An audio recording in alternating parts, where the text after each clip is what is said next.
আমাদের আজকের গল্প কারাগারে মৃত্যু। গল্পটি নেওয়া হয়েছে শ্রী প্রিয়নাথ মুখোপাধ্যায়ের লেখা দারোগার দপ্তর থেকে।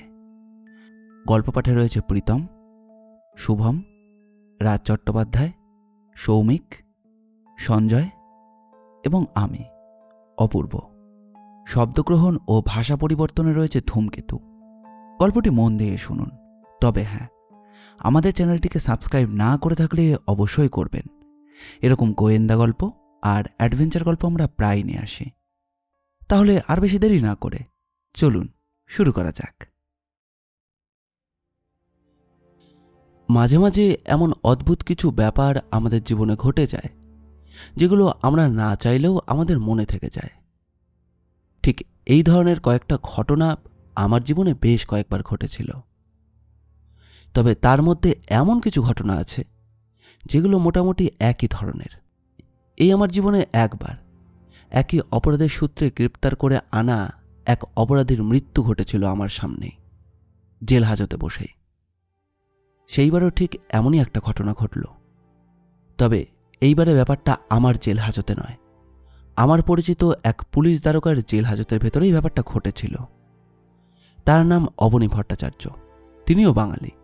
তাছাড়া অবনী ভট্টাচার্যের সঙ্গে আমার ব্যক্তিগত সূত্রে আলাদাভাবেও পরিচয় ছিল। ব্যাপারটা গোড়া থেকেই বলা দরকার, আর গোড়া থেকে না বললে অবনী ভট্টাচার্য কিভাবে এই সমস্যার মধ্যে জড়িয়ে পড়েছিল সে কথা বলা যাবে না। তখন হেমন্তের এক সকাল, আমি থানায় বসে রয়েছি।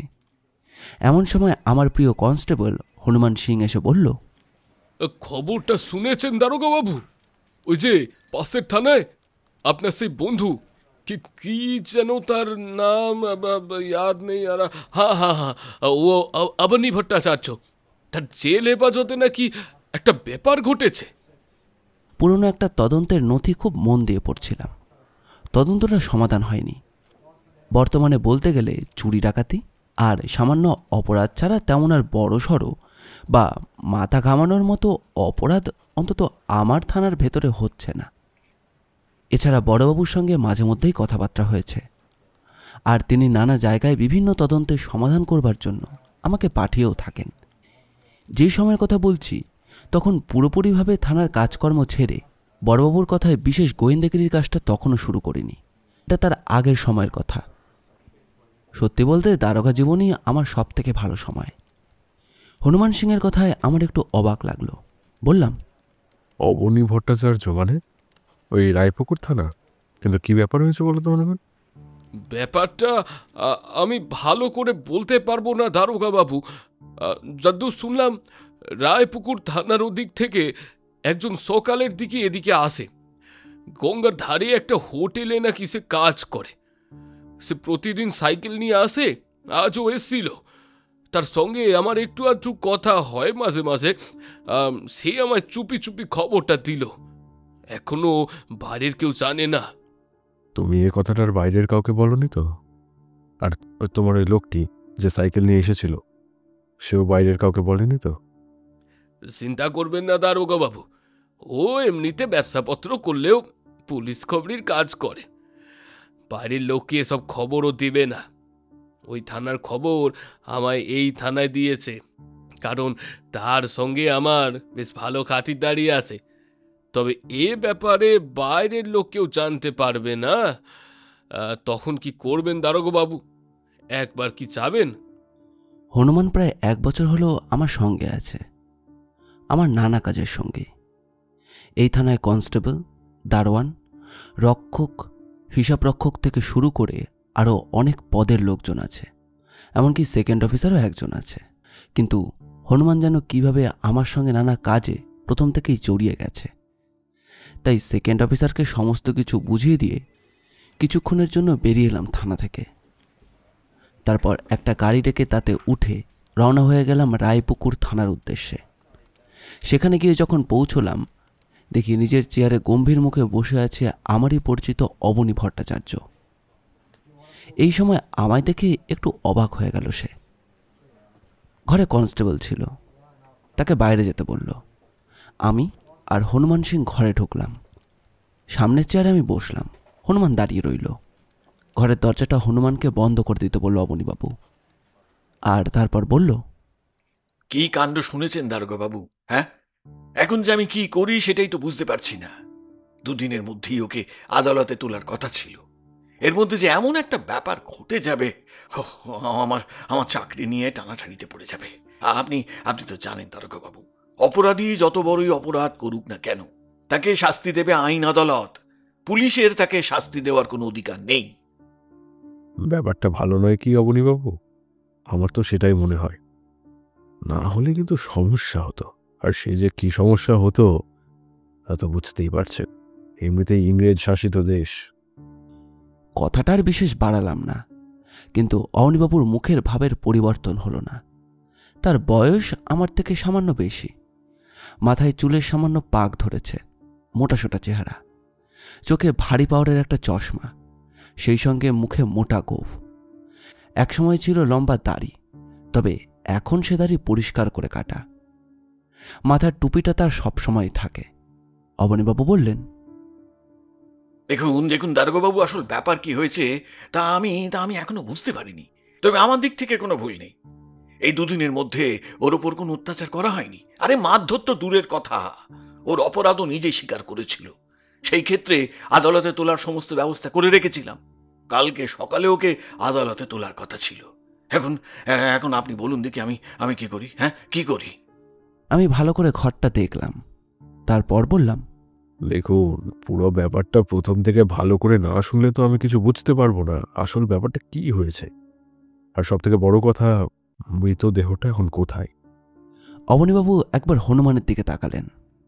আমি তাকে বললাম, হনুমানকে অবিশ্বাস করবার কিছুই নেই, ও আমার সঙ্গেই আছে। আর তাছাড়া হনুমানই আমায় খবরটা দিয়েছে আর এখানে নিয়ে এসেছে। ও না থাকলে আমি খবরটা পেতাম তো না। এই কথায় অবনীবাবু বিস্ফারিত চোখে হনুমানের দিকে তাকিয়ে বলল, সর্বনাশ, খবরটা বাইরে গেল কি করে? ওহো, আমি তো যথাসাধ্য চেষ্টা করেছি খবর যাতে বাইরে না বেরোয়। আর এই বিষয়টা আমার থানাতেও সবাই এখনো জানে না। চিন্তা করবেন না দারোগা বাবু, যে আমায় খবরটা দিয়েছে সে আর কাউকে খবরটা দিবে না। সে পুলিশের লোকই বলতে পারেন। হ্যাঁ, আপনি নিশ্চিন্তে দারোগা বাবুকে সবটা বলে দিন। এরপর অবনীবাবু ঘর থেকে বেরিয়ে আমায় নিয়ে গেল সেই সেলের কাছে। তারপর একটা সেলের দিকে ভালো করে দেখলাম সেলটা এখন ফাঁকা, ছোটখাটো সেল। 3টে দেওয়ালই শক্তপোক্ত, দেওয়ালে কোথাও তেমন কিছু নেই। অবনীবাবু সেই সেলের ভেতর আঙুল দেখিয়ে বললেন, হুম, এই হলো সেই সেলটা যেখানে আমি ওই আসামি মনোহরকে রেখেছিলাম। মনোহর একটা চুরির সঙ্গে জড়িয়েছিল। আমাদের এই রায়পুকুর এলাকায় এক সোনার দোকান থেকে মনোহর এবং তার সঙ্গে আরো 2জন মিলে বেশ কয়েকদিন আগে একটা চুরি করে। চুরিটা ওরা করেছিল রাতের বেলা, সোনার দোকানের দরজা ভেঙে। বেশ কয়েকদিন ধরে খোঁজাখুঁজি করেও কোনো কিছুই খুঁজে পাওয়া যাচ্ছিল না। এই সময় হঠাৎই ওই চুরি যাওয়া গয়নাগুলোর মধ্যে একটা গয়না মনোহর নিজেই পাশের এলাকায় একটা দোকানে বিক্রি করতে যায়। আপনি তো ভালো করেই জানেন দারোগাবাবু, মানে এসব ক্ষেত্রে পুলিশ সব সময় সব সোনার দোকানে নজর রাখে।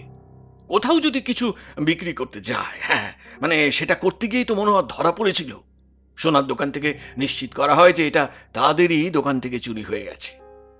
এরপর মনোহরকে চেপে ধরা হয়, কিন্তু মনোহর কিছুতেই কিছু বলবে না। তার বক্তব্য একই থাকে বারবার। সে সোনার গয়নাটা পথে কোথাও নাকি কুড়িয়ে পেয়েছে। যেখানে কুড়িয়ে পেয়েছে বলে সে জানায় সেই জায়গাটা মনোহরের বাড়ি থেকে অনেকটা দূরে। আর এই যে দোকান থেকে সোনার গয়না চুরি হয়েছে সেটা সেখান থেকেও আরো অনেকটাই দূরে। কোনো কিছুই ভালোভাবে মিল ছিল না। হ্যাঁ, আর এমন সময় দেখা যায় ওই এলাকার আশেপাশেই একটা পরিত্যক্ত ভাঙা বাড়ি রয়েছে। ভাঙা বাড়ি? হ্যাঁ হ্যাঁ, ভাঙা বাড়ি। আরে প্রথমে সেটা নিয়ে আমরা তেমন কিছু ভাবছিলাম না।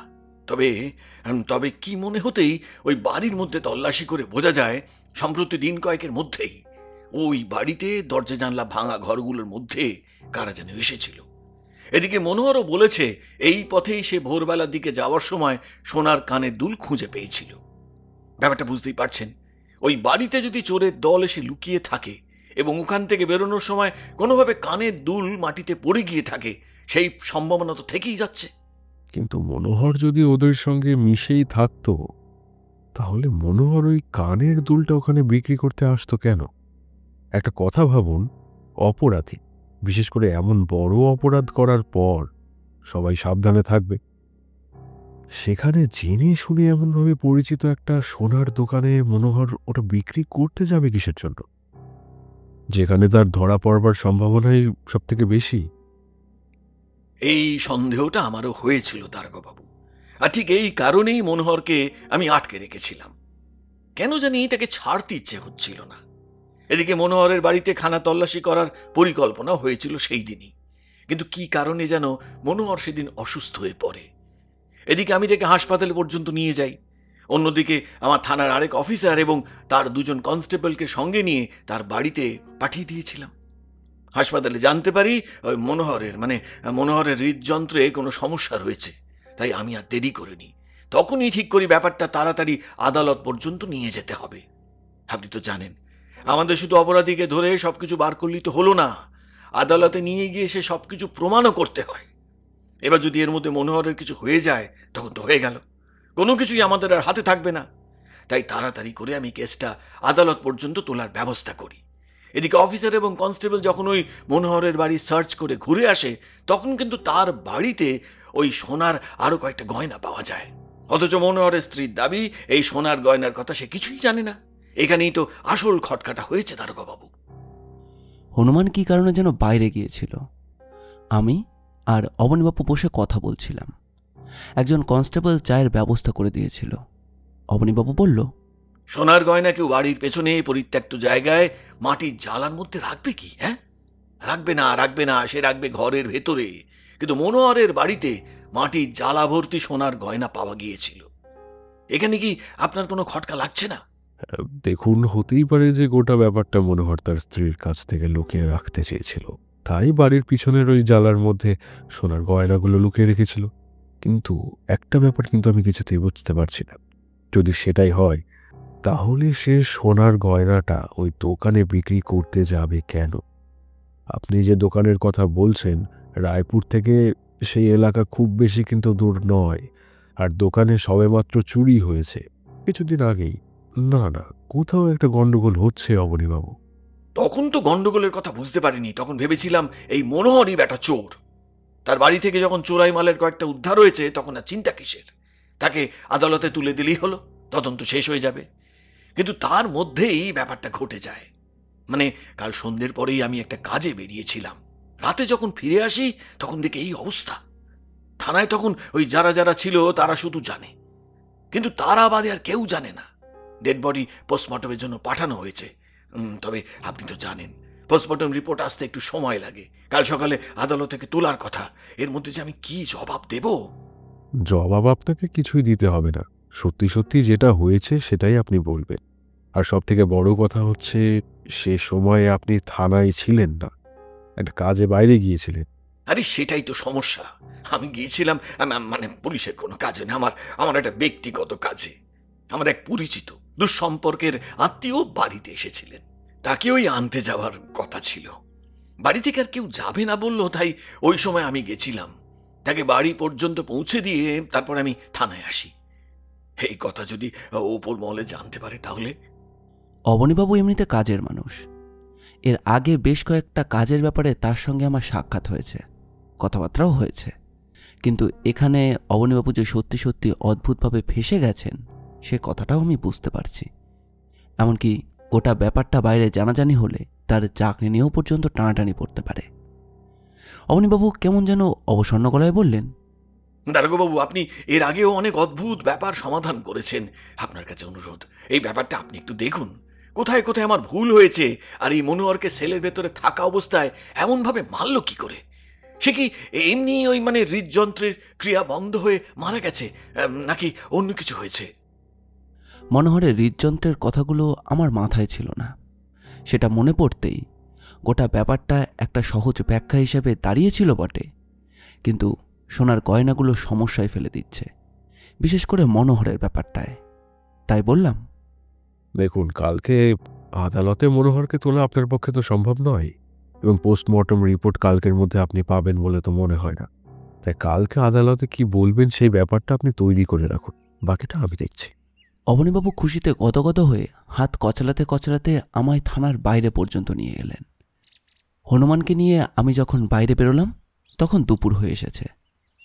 সেখানে দাঁড়িয়ে অবনীবাবু বললেন, যে কোনো সাহায্যের প্রয়োজন হলে আমায় আমায় জানাবেন দারোগাবাবু, চিন্তা করবেন না। আপনি চাইলে আমার একজন লোক আপনার সঙ্গে যাচ্ছে। আমিও সেইটাই চাইছিলাম।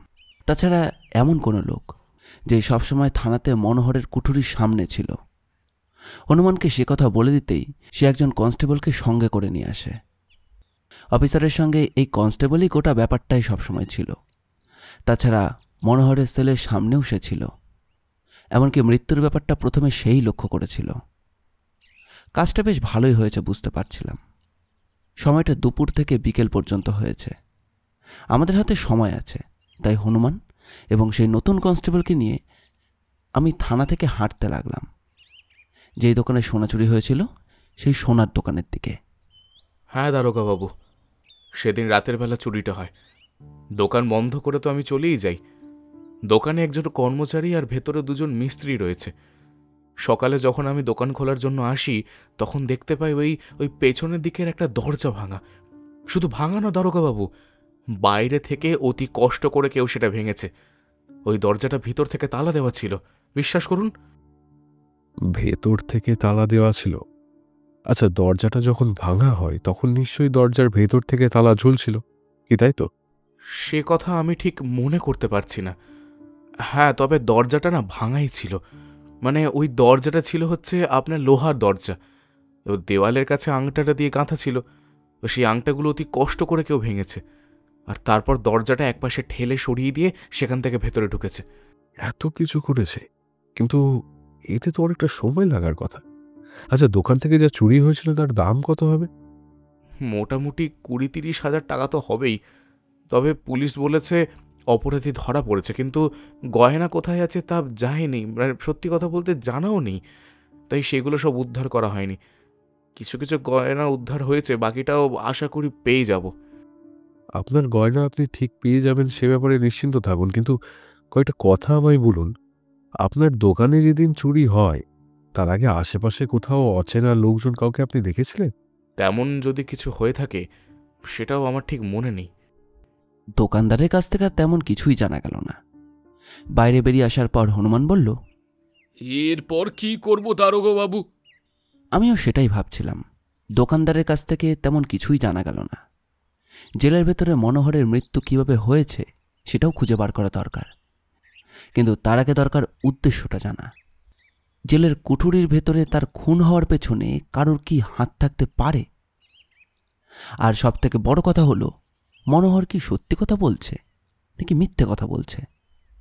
আমাদের সঙ্গে যে কনস্টেবলটা ছিল তার নাম রাঘব। আমাদের কথা সে মন দিয়ে শুনছিল। এতক্ষণ তেমন সে কোনো কথা বলছিল না। এবার সে বলল, চোখের সামনে লোকটা মারা গেল। বিশ্বাস করুন দারোগাবাবু, আমরা আমরা সেলের দরজা খুলে ভেতরে ঢুকতে ঢুকতেই সব শেষ হয়ে গেল।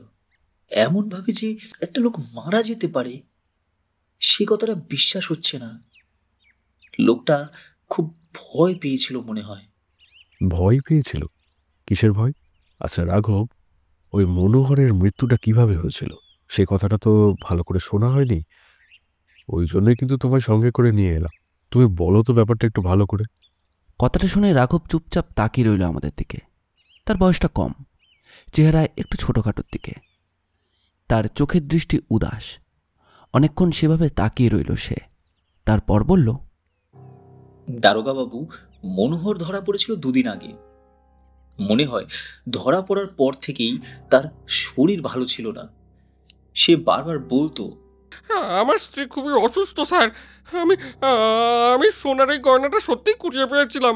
তাই ভেবেছিলাম সোনার দোকানে বিক্রি করে যদি কিছু টাকা পাওয়া যায় তাহলে আমার স্ত্রী স্যার স্যার স্যার আমার স্ত্রীর চিকিৎসা করা যাবে স্যার।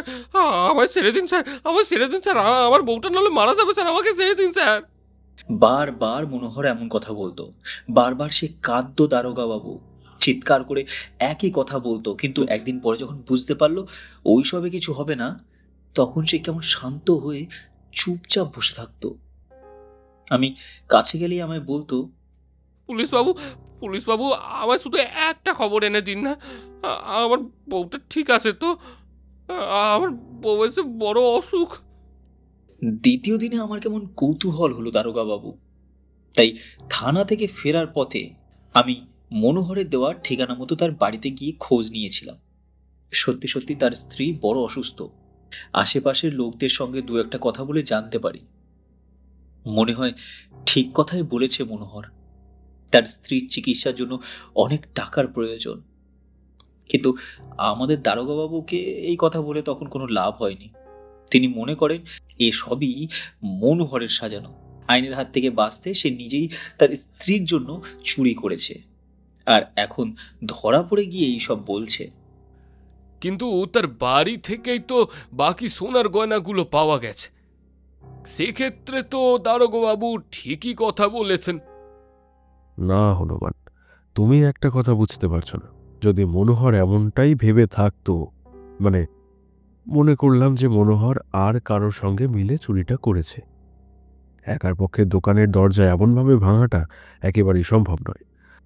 যদি মনোহর কাজটা করেই থাকতো তাহলে সোনার গয়না বিক্রি করতে গিয়ে সে এমনভাবে ধরা পড়তো না। একবার ভাবো, মনোহর চুরি করলে তার মোটিভ, পরিকল্পনা, সময় সবকিছু কিন্তু যথেষ্ট ছিল। সে এইখান থেকে দূরে কোথাও চলে যেতেই পারত। তাছাড়া ওই সোনার গয়না গলিয়ে তারপর সেই সোনা বিক্রি করতে পারত সে। কিন্তু মনোহর সেটা কিন্তু করেনি। তার একটাই মাত্র কারণ হতে পারে, সে জানতো না ওই সোনার কানের দুলটা আসলে চুরির। কিন্তু সেক্ষেত্রে তার বাড়ির পেছন থেকে যে গয়না ভর্তি জ্বালাটা পাওয়া গিয়েছে। এসব ভাবতে ভাবতে কথায় কথায় আমরা হাঁটতে হাঁটতে মনোহরের বাড়ির কাছাকাছি চলে এলাম। মনোহরের বাড়ি থেকে সোনার দোকান এবং মনোহরের বাড়ি থেকে সেই ভাঙা বাড়ি দুটোরই দূরত্ব প্রায় সমান। হাঁটা পথে মিনিট 20 মতো লাগবে। আমরা হেঁটেই এসেছি। গাড়িতে ওঠার কথা হনুমান বলেছিল, কিন্তু ইচ্ছে হলো না। বিকেলের পড়ন্ত রোদে হাঁটতে হাঁটতে ব্যাপারটা নিয়ে ভাবতে বেশ ভালোই লাগছিল। মনোহরের বাড়িতে যখন এলাম তখন বাড়িতে ঢুকতেই দেখা হলো একজন লোক এবং একজন ডাক্তারের সঙ্গে। তার পাশে একজন অন্য লোকও আছে। ডাক্তার তাকে বলল, অবস্থা কিন্তু খুব একটা ভালো নয়। উনি বারবার ওনার স্বামীর কথা বলছেন। তার সঙ্গে দেখা করবার ব্যবস্থা করে দিন, না হলে কিন্তু ওনাকে বাঁচানো যাবে না।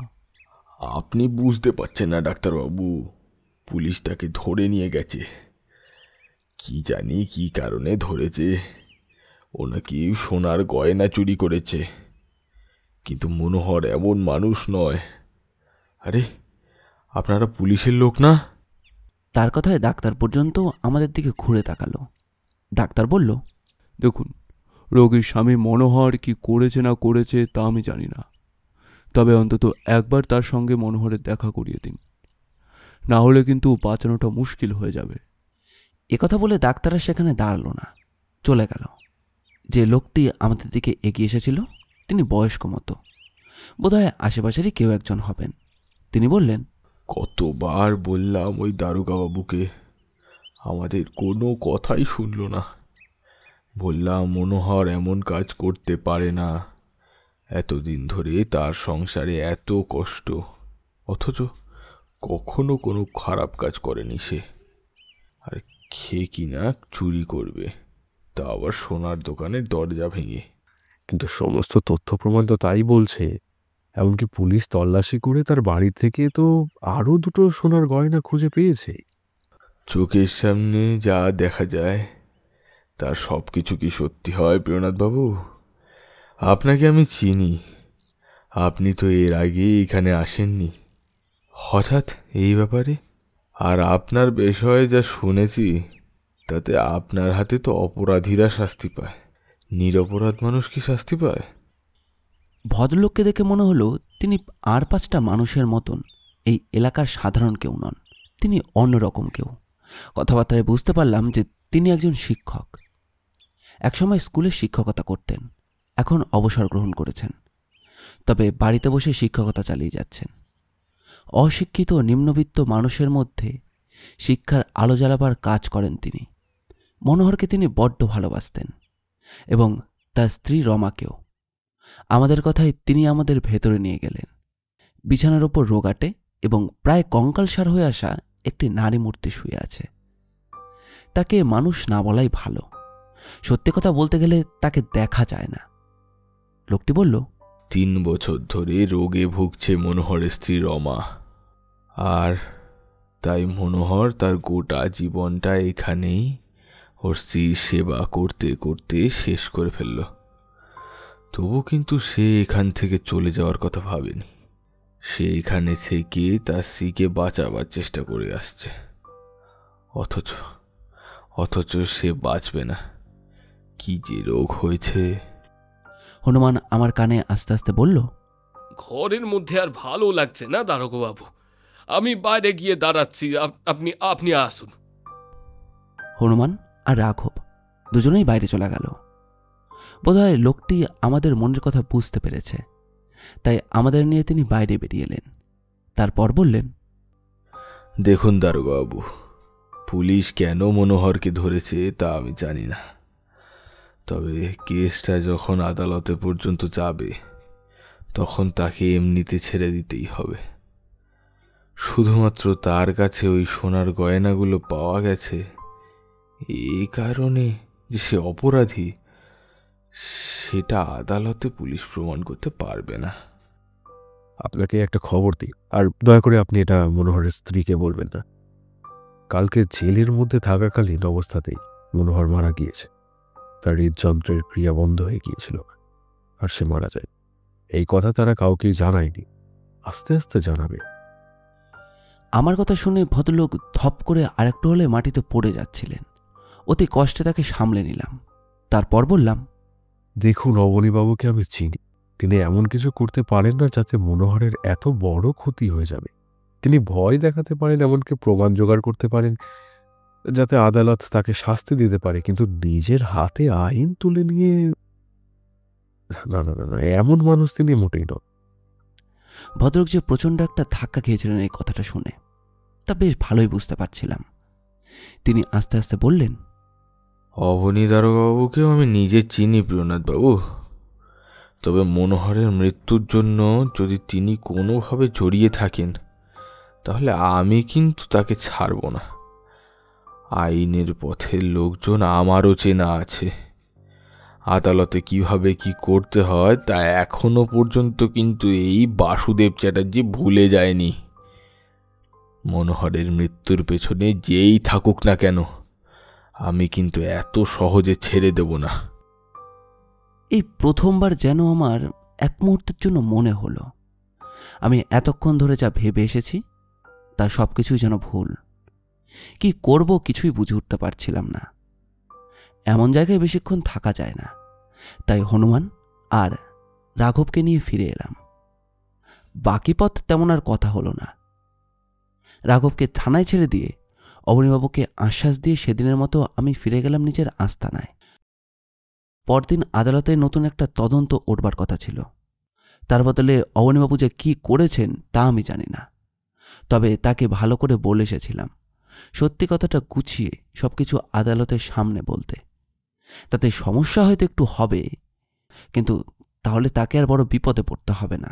তাছাড়া পোস্টমর্টেম রিপোর্ট আসার পরে যদি দেখা যায় স্বাভাবিকভাবে হৃৎপিণ্ডের ক্রিয়া বন্ধ হয়ে মৃত্যু হয়েছে, তাহলে তো আর কোনো চিন্তাই নেই। কিন্তু এর মধ্যে আরও একটা ব্যাপার আমাকে ব্যস্ত করে চলেছিল। সেটা হলো সোনার দোকান থেকে তাহলে গয়নাগুলো চুরি করল কারা। ভাঙা বাড়িটার কথা মনে পড়ল, যার কথা অবনীবাবু বলেছিলেন, এবং সেই সঙ্গে আরও একটা কথা মনে পড়ল। গোটা ব্যাপারটা আরও একবার ভালো করে সাজাবার চেষ্টা করলেও কোনো কিছু যেন করতে পারছিলাম না। এমন সময় থানায় এসে ঢুকলো অবনীবাবু। তাকে দেখে আমি অবাক হয়ে গেলাম। তার সঙ্গে রাঘব। তিনি ভীষণ ব্যতিব্যস্ত হয়ে সামনে বসে পড়লেন। আমার অনুমতি না নিয়েই সামনে গ্লাসে রাখা জলটুকু ঢকঢক করে খেয়ে নিয়ে বললেন, সর্বনাশ, সর্বনাশ হয়েছে দারোগাবাবু। মনোহরের মৃত্যু তার হৃদযন্ত্রের ক্রিয়া বন্ধ হয়ে হয়েছে ঠিকই, কিন্তু তার হৃদযন্ত্রের ক্রিয়া বন্ধ হয়েছে প্রচণ্ড ভয় পেয়ে। হ্যাঁ, কোনো কারণে সে প্রচণ্ড ভয় পেয়েছিল, আর তার জন্যই ব্যাপারটা হয়েছে। এমনকি আমরাও পর্যন্ত ব্যাপারটা বুঝতে পারিনি। মানে আমি তো ছিলাম না, রাঘব ছিল, বাকিরা ছিল, কিন্তু কেউ কিছু বুঝতে পারেনি। কোনো কারণে হঠাৎ প্রচণ্ড ভয় পেয়ে তার হৃদযন্ত্রের ক্রিয়া বন্ধ হয়ে গেছে। কিন্তু ওই সময় থানায় প্রচন্ড ভয় পাওয়ার মতন তেমন কিছু ছিল বলে তো মনে হয় না। না দারোগা বাবু, ওই সময় তো থানায় তেমন কিছু ছিল বলে মনে হয় না। আমরা ছাড়া তো ওখানে কেউ তেমন ছিল না। আমাদের থানার সামনে দুটো মাতাল মারামারি করছিল, তাদেরকে ধরে তুলে এনে রাখা হয়েছিল। তাও তারা ছিল জেলের বাইরে, লম্বা বেঞ্চের কাছে বসেছিল। দারোগাবাবু এসে তাদের সঙ্গে কথা বলে তাদের ছেড়ে দেয়। তখন তো মানে বুঝতেই পারছেন, তখন ব্যাপারটা অন্যরকম হয়ে গেছে। দুজন মাতাল কোথায় ছিল বলো তো রাঘব? মানে কি করছিল ওরা? মদ খেয়ে থানার সামনে ঝামেলা করছিল। প্রথমে দুবার ধরে আটকানোর চেষ্টা করা হয়, কিন্তু প্রচণ্ড মারামারি করছিল তারা, তাই দুজনকে ধরে এনে বেঞ্চের কাছে বসিয়ে রাখা হয়েছিল। তাছাড়া আমাদের থানার একজন ওদের চিনত। সঙ্গে সঙ্গে বিদ্যুতের চমকের মতো একটা ব্যাপার আমার মাথায় খেলে গেল। তাই সঙ্গে সঙ্গে চেয়ার ছেড়ে উঠে দাঁড়িয়ে পড়লাম, আর তারপর বললাম, এক্ষুনি আমাদের বেরোতে হবে অবনীবাবু। আমাদের থানায় যে মাতাল দুটো এসেছিল সেদিন, তাদের খোঁজ করাটা খুব দরকার। তোমাদের থানায় যে তাদেরকে চেনে, একটু তাড়াতাড়ি নিয়ে এসো তো তাদেরকে। বেশি দেরি করা কিন্তু একেবারেই যাবে না। তারপর চলো। আমার কথায় কেউ কোনো দ্বিরুক্তি করেনি, বিরক্তও হলো না। এমনিতেই অবনীবাবুর গাড়ি ভাড়া করেই এসেছিলেন। তাতেই অতি কষ্টে আমরা গেলাম থানায়। আমাদের সঙ্গে থানা থেকে সেই লোকটিকেও নেওয়া হলো, যে ওই দুজনের বাড়ি চেনে। আর তার ঠিকানা মতো যখন সেই দুজনের বাড়িতে গিয়ে পৌঁছলাম, তখন সেখানে গিয়ে দেখি সেখানের কেউই নেই। পালিয়েছে? কিন্তু পালানোর তো কোনো কারণ নেই, এখনো গোটা ব্যাপারটা বাইরে আসেনি। হতে পারে অন্য কোথাও গিয়েছে, সময় হলে ফিরে আসবে। আপনি কি ভাবছেন বলুন তো?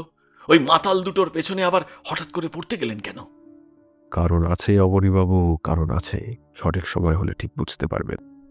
ওরা দুজনে ওই উত্তরের দিকে একটা কারখানায় কাজ করে। সন্ধ্যের দিকে ফেরার কথা তো, বোধহয় ওই সময়ই ফিরবে। আমি ওদের চিনি দারোগাবাবু, সন্ধ্যের দিকে এলেই ওদের পাওয়া যাবে। অবনীবাবু, এই সুযোগ, দরজার তালা ভেঙে ঘরের মধ্যে ঢুকে তল্লাশি করে দেখাটা দরকার। আপনি কি বলছেন দারোগাবাবু? এমনিতেই মনোহরের মৃত্যুর পর এই ব্যাপারটা নিয়ে আমি ঝামেলায় জড়িয়ে রয়েছি। বেশ বেশ বুঝতে পারছি, যদি তেমন কোনো প্রমাণ বার করতে না পারি তাহলে আমার চাকরিটা যাবে। আর তার মধ্যে আপনি এই কথা বলছেন? চাকরি আপনার যাবে না, মনোহরের মৃত্যুতে আপনার কোনো হাত নেই, তার প্রমাণ আমি জোগাড় করে দেব। চিন্তা করবেন না একেবারেই। তাছাড়া আপনি জানেন যে বড় সাহেবের সঙ্গে আমার সম্পর্ক কি বেশ ভালো। আমি তাকে অনুরোধ করলে আপনার একটা সামান্য ভুল তিনি মাফ করে দিতে পারবেন, কারণ আমি জানি অবনী ভট্টাচার্য কারোর কোনো ক্ষতিই করতে পারে না। আমার কথায় অবনীবাবুর চোখটা যেন উজ্জ্বল হয়ে উঠল। তিনি তখনই রাঘবকে আদেশ দিলেন, এবং আদেশ পেয়ে রাঘব আর সেই কনস্টেবল দুজনে ঘরের তালা ভাঙতে শুরু করে দিল। এদিকে ততক্ষণে ঘরের আশেপাশে লোকজন জড়ো হয়ে গেছে। জায়গাটা খুব ছোটোখাটো, বাড়িঘরও আছে এদিক ওদিক ছড়িয়ে ছিটিয়ে, মানে সব কিছু মিলিয়ে আর কি। সকলেই কৌতূহলী হয়ে উকি ঝুঁকি দিচ্ছে। আমি আর হনুমান ভেতরে ঢুকেছিলাম। অবনীবাবু এবং তার সঙ্গে রাঘব বাইরে ছিল। খোঁজাখুঁজি চলল। একসময় রাঘবকেও ডেকে নিলাম। যে কনস্টেবল ওদের চিনত, সে বাইরের লোকেদের সঙ্গে কথা বলে সবাইকে শান্ত করতে লাগলো। একা একা যারা থাকে তাদের ঘরের অবস্থা মনে হয় এমনই হয়। এমন সময় কি মনে হতে দেওয়ালের গায়ে যে ছোট ঘুলঘুলির মতো ফোকর রয়েছে, ঠিক সেখানে উঠতেই আমার মুখ থেকে একটা হাসি ফুটে উঠল। বাড়িগুলো ইট দিয়ে তৈরি হয়েছে। ঘুলগুলি বাইরের দিক থেকে ঢাকা থাকলেও ভেতরের দিকে কিন্তু ঢাকা নেই, সেটা আলগা করা। সেই ঘুলগুলির একপাশে জায়গাটা খুঁজতেই সেখান থেকে বেরিয়ে এলো একটা ছোট্ট সাধারণ পুঁটলি। আর সেটা নামিয়ে নিয়ে কানের সামনে এনে ঝাঁকাতেই বুঝতে পারলাম যে এর ভেতরে সোনা গয়না ছাড়া আর অন্য কিছু হতেই পারে না। শুধু একটা ঘরে নয়, দুটো ঘর থেকেই পাওয়া গেল। এরপর সেখান থেকে দরজাগুলো বন্ধ করে বেরিয়ে আসার সময় আশেপাশের লোকদের বলে এলাম, যে দুজন এই ঘরে থাকে তারা কিছুদিন আগে এই বড় সোনার দোকানে চুরি করেছে। দেখা গেল এখানকার অনেকেই সোনা চুরির ব্যাপারটা জানে, এবং সবাইকেই ভালো করে বলে দিলাম যে ওরা ফিরে আসলেও এই ব্যাপারে কেউই যেন ওদের কিছু না বলে। পুলিশ ওদের উপর নজর রাখবে এবং ওদের হাতে নাতে ধরবে। কে বলে যে সাধারণ মানুষ পুলিশের সহযোগিতা করে না? তারা কিন্তু আমাদের সঙ্গে বেশ সহযোগিতা করল। সাদা পোশাকে সেই কনস্টেবল, রাঘব, হনুমান তিনজনেই সেই এলাকার ভেতরেই রইল। আমি আর অবনীবাবু সেখান থেকে ফিরে এলাম থানায়। থানায় ডেকে পাঠানো হলো সেই সোনার দোকানের লোকটিকে। তিনি এসে গয়না দেখে বললেন, আমি জানতাম আমার গয়না আমি ঠিকই ফেরত পেয়ে যাব। কিন্তু কিন্তু কারা করেছিল কাজটা? ওই যে লোকটাকে ধরেছিলেন আপনি, সে? আসলে আসলে ব্যাপারটা ঠিক কি মানে সেটা এখনো মানে মানে ঠিক করে উঠতে পারেনি, বুঝেছেন? আপনি সোনার গয়না নিয়ে চলে যান। হ্যাঁ, সব ঠিক আছে তো? না দারোগাবাবু, সব তো নেই। একটা সোনার পাতার চেইন ছিল, সেই চেইনটা এখানে নেই। বাকি সব কিছু আছে। আমি যা ফেরত পেয়েছি তাতেই আমি খুশি, কিন্তু সোনার চেইনটা যদি খুঁজে না পান তাহলে একবার একটু দেখুন দারোগাবাবু। মনে হয় অপরাধীরা সোনার চেইনটা বিক্রি করেছে, আর এই আশেপাশে কোথাও না দূরে কোথাও বিক্রি করেছে, যাতে চট করে ধরা না পড়ে। আপনি নিশ্চিন্ত হয়ে যান, আমরা আপনার এই চেনের ব্যাপারটা দেখছি, ওটাও ঠিক উদ্ধার করব। সোনার দোকানদার খুব খুশি হয়ে সেখান থেকে উঠে গেল। আর সেদিন সন্ধ্যার দিকেই ধরা পড়ল দুজন। তাদের একজনের নাম বিমল আর অন্যজনের নাম রমাকান্ত। আমাদের সেখানে যেতে হয়নি, প্রতিবেশীরাই ওদেরকে ঘরে আটকে রেখেছিল। রাঘবী থানায় খবরটা নিয়ে এলো, তারপরে আমরা গিয়েছিলাম। ওদেরকে ঘরে বন্দি করে রাখা হয়েছিল। সেখানে গিয়ে দরজা খুলতেই দুজনে হাউমাউ করে আমার আর অবনীবাবুর পায়ের কাছে এসে পড়ল। তারপর বলল, আমাদের ক্ষমা করে দিন, আমরা ভুল করে ফেলেছি। হ্যাঁ, আমাদের বড্ড ভুল হয়ে গেছিল। আমরা আর কখনো চুরি করব না, আর কখনো চুরি করব না। চোরের মাল সমস্তটা ফেরত দিয়ে দিলে এসব ক্ষেত্রে অপরাধীর সাজা যদিও খানিকটা কমে যায়, কিন্তু তোমরা তো শুধু চুরি করনি, খুনও করেছ। সত্যি করে বলো যে মনোহরকে খুন করলে কিভাবে? মনোহরকে আমরা খুন করিনি। সত্যি বলছি মনোহরকে আমরা খুন করিনি। আমি বলছি, মনোহরকে তোমরা খুন করনি, মনোহরকে অনুসরণ করেছিলে। ওই ভাঙা বাড়ির কাছে মনোহর যখন কানের দুলটা খুঁজে পায় এবং ওটা নিয়ে যখন পুলিশের কাছে ধরা পড়ে যায়, তখন থেকেই মনোহরের ওপর তোমরা নজর রেখে চলেছিলে। তোমরা বুঝতে পেরেছিলে যে মনোহরকে যদি এই ব্যাপারে ফাঁসিয়ে দেওয়া যায় তাহলে তোমাদের উপরে আর কারো নজর আসবে না। কিন্তু সমস্যাটা হয়েছিল অন্য জায়গায়। মনোহরকে ফাঁসাতে গিয়ে তোমরা একটা ভুল করে ফেলেছিলে, তাই না? যতদূর আমার অনুমান, তোমরা একবার থানায় গিয়ে মনোহরের সঙ্গে দেখা করেছিলে, কারণ পুলিশের থানার রেকর্ড বলছে মনোহরের সঙ্গে তোমাদের মধ্যে কেউ একজন অন্য কোনো নাম নিয়ে দেখা করতে গিয়েছিলে। এই কনস্টেবল তখন ছিল না, একমাত্র সে তোমাদের চেনে। তাই ওই সময় তোমাদের মধ্যে কেউ একজন গিয়ে তার সঙ্গে দেখা করে তাকে হয়তো কোনোভাবে সে কি জানে সেটা জিজ্ঞাসা করে জানার চেষ্টা করেছিলে। কিন্তু বুঝলে যে মনোহর তেমন কিছুই জানে না। কিন্তু তাহলে আবার যেদিন মাতাল হওয়ার নাটক করে ওইখানে ঢোকে মনোহরের কাছাকাছি যাওয়ার চেষ্টা করলে, সেটা কেন? আমরা ভয় পেয়ে গিয়েছিলাম। ওই সোনার দোকানে কানের দুল যখন পুলিশ পেয়েছে আর ওই ভাঙা বাড়ি পর্যন্ত এসেছে, কারণ চুরি করবার পরে আমরা ওইখানেই লুকিয়েছিলাম। মনোহরের সঙ্গে কথা বলতে বলতে বিমল গিয়েছিল, কিন্তু কথা বলে বিমল বুঝতে পেরেছে মনোহর তাকে চেনে না, আমাদেরও চেনে না। তাই আমরা ঠিক করি আমরা মনোহরকে ভাসিয়ে দেব, আর তার জন্যই। তাই তোমরা একটু সময় নষ্ট না করে মনোহরের বাড়ির পিছনে পুরনো চালার মধ্যে কিছু গয়না রেখে এসেছিলে। সেটা খুঁজে পাওয়ার সঙ্গে সঙ্গে পুলিশ মনোহরকে ধরবে, কিন্তু মনোহর যে ধরা পড়েছে সেই কথা তোমরা জানলে কি করে? আমাদের কারখানা ছুটি ছিল। কারখানা থেকে ফিরে আসার সময় আমরা জানতে পারি যে সোনার দোকানে চুরি করবার জন্য মনোহর নামের একজন ধরা পড়েছে। যদিও মনোহরের বাড়ি এখান থেকে বেশ খানিকটা দূরে, তবুও। কিন্তু মনোহরের সঙ্গে তোমরা দেখা করতে গিয়েছিলে কখন?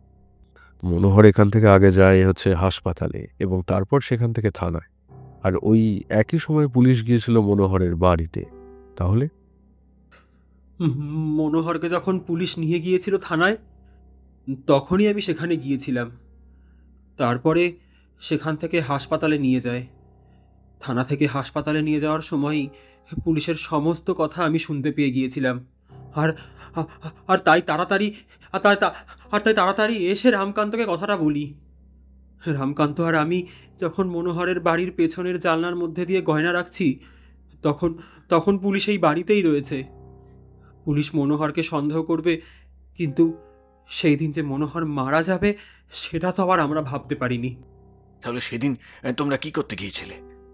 আমি বলছি, ওরা দেখেছিল মনোহর আদালত পর্যন্ত উঠে যাবে। আদালতে গিয়ে যদি সমস্ত কথা সে খুলে বলে, ভাঙা বাড়ির কথা বলে এবং বাকি সমস্ত কিছু প্রমাণ হয়ে যায়, তাহলে ওরা সমস্যায় পড়ে যাবে। কারণ মনোহরের সঙ্গে পরিচিত সেই লোকটির চেনাশোনা কিন্তু অনেকেই রয়েছে আদালতে। সে মনোহরকে বাঁচাবার বহু চেষ্টাই করবে, কিন্তু তাতেও বিপদে পড়বে ওরা। প্রথমত, সোনার গয়না বারবার দূরে বিক্রি করতে যাওয়াটা একটা সমস্যার ব্যাপার। একেবারে সব গয়না বিক্রি করতে গেলেও ধরা পড়বার সমস্যা রয়েছে। ওভাবে বিক্রি করতে গিয়ে যদি কেউ ওদের সন্দেহ করে, তাহলে তো আরও বেশি ঝামেলা। তাই হয়তো ওরা সেদিন মনোহরকে কোনোভাবে কোনো কিছু বলে বোঝাতে গিয়েছিল, আর তাতে ওরা এমন কিছু বলে ফেলে যাতে মনোহর ভয় পেয়ে যায়। মনোহরের হৃদযন্ত্রের সমস্যার কথা ওরা জানলেও হয়তো সেই মুহূর্তে সেটা ওদের মাথায় একেবারেই ছিল না। কি তাই তো রমাকান্ত? রমাকান্ত মুখ ফ্যাকাশে করে আমার দিকে তাকালো, তারপর বলল, আমি ভাবলাম মনোহরকে একমাত্র বশ করার রাস্তা হলো স্ত্রী, তাই কথায় কথায় ওখানে বসেই তাকে বলে ফেললাম যে তার স্ত্রী মারা গেছে। তখন আমাদের আশেপাশে কেউ ছিল না, সবাই নিজের কাজ করছিল। আমার কথায় বিমলও সাই দিয়ে বলল যে তার স্ত্রী মারা গেছে। মনোহর সেদিন সারাদিন কিছু খায়নি, তার শরীর এমনিতেই অসুস্থ ছিল, তাই হয়তো সে সেই কথাটা সহ্য করতে পারেনি। সে কথা শুনে সে প্রচণ্ড ধাক্কা খেয়ে প্রচণ্ড ভয় পেয়ে মারা যায়। তোদের জন্য মনোহর মরেছে। হনুমান এতক্ষণ পরে কথা বলল, তোরা তো সালা চুরি করেছিস, আবার অন্য একজনকে ফাঁসিয়ে দেওয়ার চেষ্টাও করেছিস, আর তোদের জন্য মনোহর তো মারা গেছেই। আর এরপর তার স্ত্রী যখনই তার মৃত্যুর কথা শুনবে, তখনই সেও মারা যাবে। আর তাকে আমরা নিজের চোখে দেখে এসেছি। দুটো খুনের জন্য তোরা সালা ফাঁসিতে ঝুলবে। আমি আর কিছুই বললাম না। রমাকান্ত আর বিমল কাঁদছিল। অবনীবাবুর কথায় রাঘব, হনুমান আর আরেকজন কনস্টেবল মিলে তাদের তুলে নিয়ে গেল থানার উদ্দেশ্যে। থানায় ওদের জেলে ভরা হয়েছিল। এরপর আমাদের ফিরে যাওয়ার পালা। অবনীবাবু আমার হাত ধরে করমর্দন করে বললেন, সত্যি দারোগাবাবু, আপনি সাহায্য না করলে যে কি হতো। আমি বারবার ভেবে চলেছি মনোহর আমার জন্যই মরেছে, তাকে এমনভাবে ধরে রেখেছিলাম তার জন্যই হয়তো সে কোনোভাবে কষ্টে মারা গিয়েছে। কিন্তু কি করব বলুন? সমস্ত সাক্ষ্য প্রমাণ যখন তার বিরুদ্ধে, তখন আমায় যেটা করতে হতো, মানে সেটা হলো আপনার মতো করে ব্যাপারটা ভাবতে হতো। কিন্তু সেটা না করে আপনি আপনার কাজ করছেন অবনীবাবু, কখনো নিজেকে দোষী বলে মনে করবেন না। পুলিশ যে সবসময় নিখুঁতভাবে সমস্ত কাজ করতে পারবে এর কোনো নিশ্চয়তা নেই। মাঝে মাঝে মানুষের ভুলভ্রান্তি হয়েই থাকে, তবে সেই ভুলভ্রান্তিটা বড় না হলেই হলো। আশা করি এই ব্যাপারটা থেকে আপনিও সামান্য শিক্ষা পেয়ে থাকবেন। সামান্য কি বলছেন দারোগাবাবু, অনেকটা পেয়েছি। এরপর থেকে খুব ভালো করে ভেবে চিনতে তারপরেই কাউকে গ্রেপ্তার করব। কিন্তু এই মনোহরের স্ত্রীকে কি কোনোভাবে বাঁচানো যায় না? যদি তিনি নিজে বাঁচতে চাইতেন তাহলে হয়তো বাঁচানো যেত। 3টে বছর ধরে তিনি ভুগছেন এবং মনোহর ছিল তার একমাত্র বাঁচার আশা। চেষ্টা করুন মনোহরের মৃত্যু সংবাদটা তাকে না দিয়ে যে কটা দিন তাকে বাঁচিয়ে রাখা যায়। কিন্তু সংবাদটা পেলেই তাকে আর বাঁচিয়ে রাখা কিন্তু যাবে না। তবে আমার মনে হয় শুধু শুধু এই কাজটা করা ঠিক হবে না। অবনীবাবু ম্লান মুখে হাসি নিয়ে দাঁড়িয়ে রইলেন থানার ভেতরে। আমি আর হনুমান বেরিয়ে এলাম পথে। হনুমান বলল, একটা কথা ভেবে দেখুন, সেদিন সকালে যদি ওই সাইকেল নিয়ে আসা লোকটা আমায় খবরটা না দিত, আর আমি যদি আপনাকে খবরটা না দিতাম, তাহলে এতক্ষণ পর্যন্ত তো ওই দারোগাবাবুর চাকরি চলে যেত, তাই না? আমি হো হো করে হেসে উঠলাম। তোমার সেই সাইকেলের লোকটিকে আমার সঙ্গে একবার দেখা করতে বলো তো হনুমান। আচ্ছা, আর তার নামটা কি? বারবার এই সাইকেলের লোক বলে তো আর কথা বলা যায় না। মানে দারোগাবাবু, ওর নাম বলা তো বারণ আছে, বুঝতেই পারছেন। ওদের অনেকগুলো নাম থাকে, আসলে পুলিশের লোক তো। আমি আবার হাসলাম। পুলিশের লোক এক থানার খবর অন্য থানায় দিয়ে ভুল করার বদলে ভালো কাজই করেছে। এই প্রথমবার বোধহয় আমরা ভাবতে লাগলাম থানায় ফিরতে হবে। আজকের মতো এদিকের কাজ শেষ। অবনীবাবুর সমস্যাটা মিটেছে হয়তো, তবে আদালতে ব্যাপারটা আরেকটু করাতে পারে। পোস্টমর্টেম রিপোর্ট আর তাছাড়া ওই রমাকান্ত এবং বিমলকেও আদালত পর্যন্ত হাজির করতে হবে। তিনি কাজের মানুষ, সেটা আমি বেশ ভালো করেই জানি। আমি ভাবছিলাম ওই ফাইলটার কথা, যে অসমাপ্ত কেস ফাইল নিয়ে ঘাটাঘাটি করছিলাম। আজ থেকে 10 বছর আগে কলকাতার বুকে পরপর 3টে খুন হয়েছিল, আর 3টে খুনেই 3 জনের মাথা পাওয়া যায়নি অনেকদিন পর্যন্ত। তারপরে ব্যাপারটা অন্যদিকে গড়িয়েছিল, সেটা নিয়েই বসতে হবে। ভাবতে ভাবতে ফিরে এলাম নিজের থানায়। আমাদের আজকের গল্পটি ভালো লাগলে অবশ্যই লাইক করবেন এবং গল্পটিকে অবশ্যই হাইপ করবেন। আর কীরকম লাগলো সেটি কমেন্ট করে জানাবেন। আমরা আপনাদের মধ্যে থেকে একটি কমেন্ট পিন করে দেব। এই রকমই গোয়েন্দা গল্প আর অ্যাডভেঞ্চার গল্প আমরা প্রায় নিয়ে আসি। আমাদের চ্যানেলটি ঘুরেও আসতে পারেন। আমাদের চ্যানেলটিকে সাবস্ক্রাইব করে আমাদের পাশে থাকবেন। আপনাদের ভালোবাসা একান্ত কাম্য। ধন্যবাদ।